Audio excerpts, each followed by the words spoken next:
Svaki dan se susrećemo sa problemima u uzgoju biljaka i pitamo se šta se događa. Svjedoci smo klimatskih promjena, shvatamo da smo kao čovječanstvo sami najveći krivac za to što nas je zadesilo. Mnogi kao jedinke misle da ne mogu ništa promijeniti, ali to i nije baš tako. Naš doprinos očuvanju prirode je itekako bitan i puno veći, ako nismo jedni od onih što misle da njihov nemar u ovolikom svijetu nije značajan, a jeste.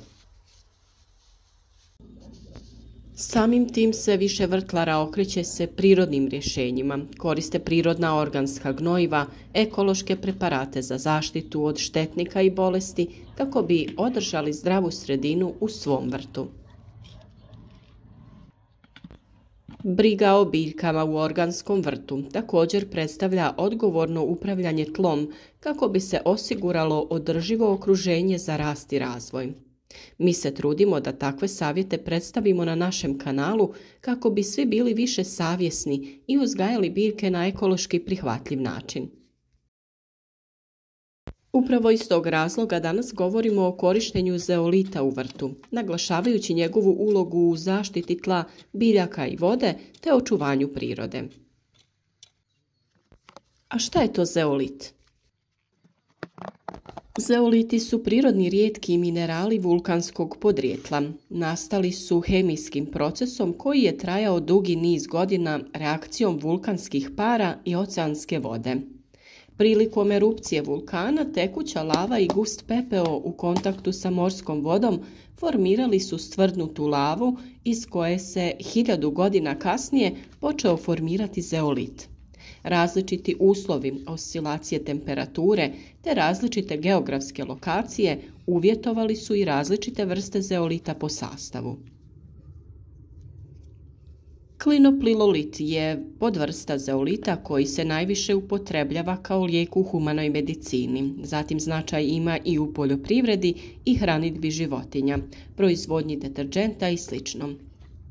Njegov veliki značaj ogleda se u tome jer ima osobinu da privlači, adsorbira vodu, plinove, teške metale, kancerogene toksine, organske otrove i druge štetne tvari.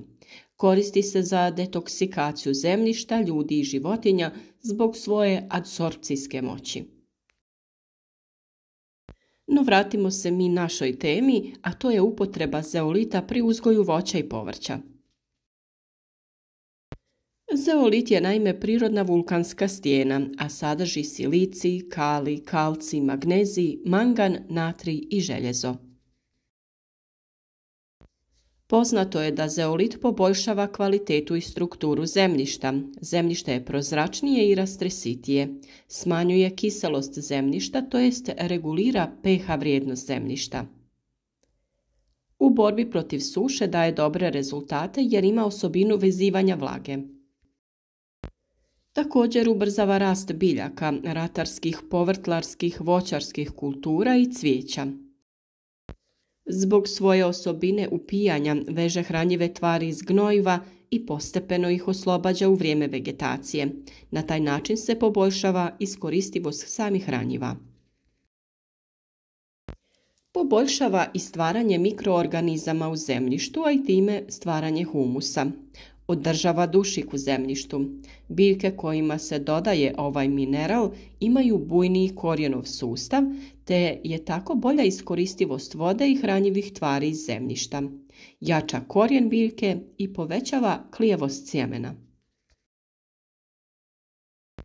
Čisti zemljište od metala i pesticida, zadržava i regulira razinu vode u zemljištu, čak i višak vode veže za sebe i postepeno ga oslobađa kada biljci ponestane i na taj način se bori za vrijeme suše.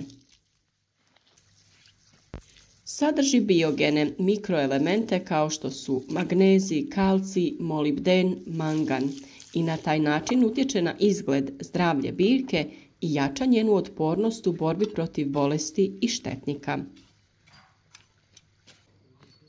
Utječe na cvjetanje, sazrijevanje, boju i okus plodova. Iz tog razloga se u cvjećarstvu dosta koristi, jer su cvjetovi veći, bujniji i intenzivnije obojeni. Možemo ga koristiti prilikom pripreme supstrata za presadnice. Već smo vam u jednom od videa prikazali kako se priprema supstrat od prirodnih materijala. Na 30 litara gotovog supstrata dodajte 1 kg zeolita.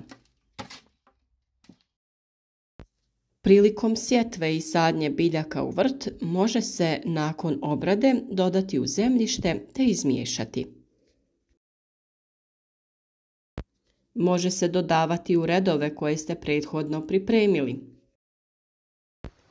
Mi smo prije sjetve različitog korijenastog povrća u redove stavili glistinac po kojem smo posuli zeolit. Dobro zalili i prekrili tankim slojem zemlje.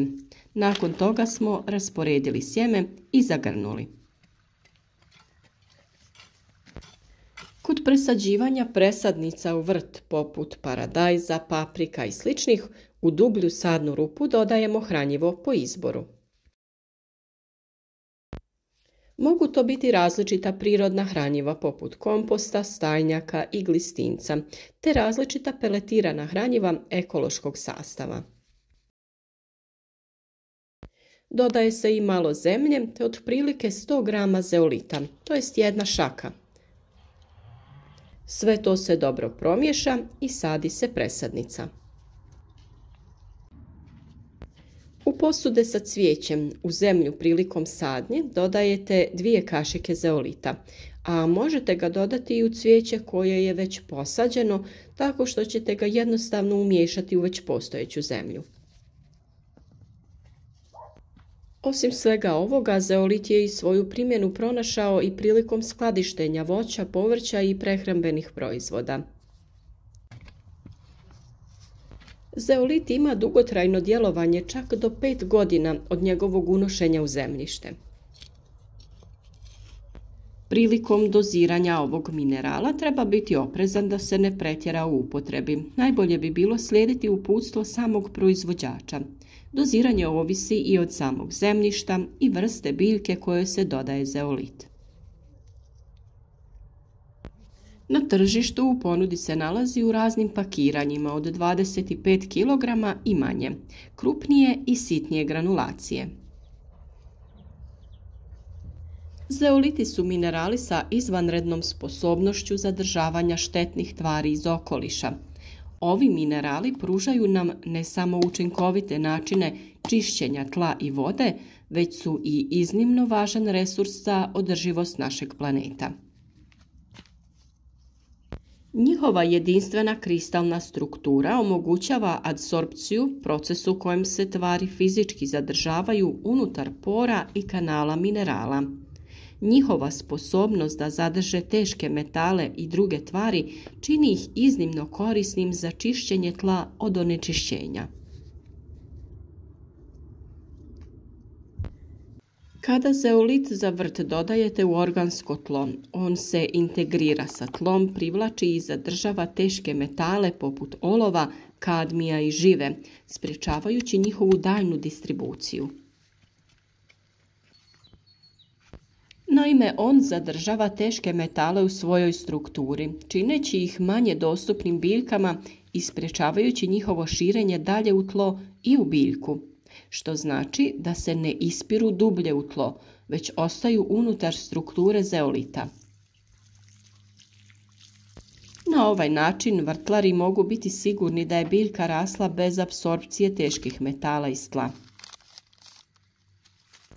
Primjenom zeolita u vlastitom organskom vrtu u kojem uzgajate svoje organsko voće i povrće, čuvate i vlastito zdravlje i zdravlje svojih bližnjih.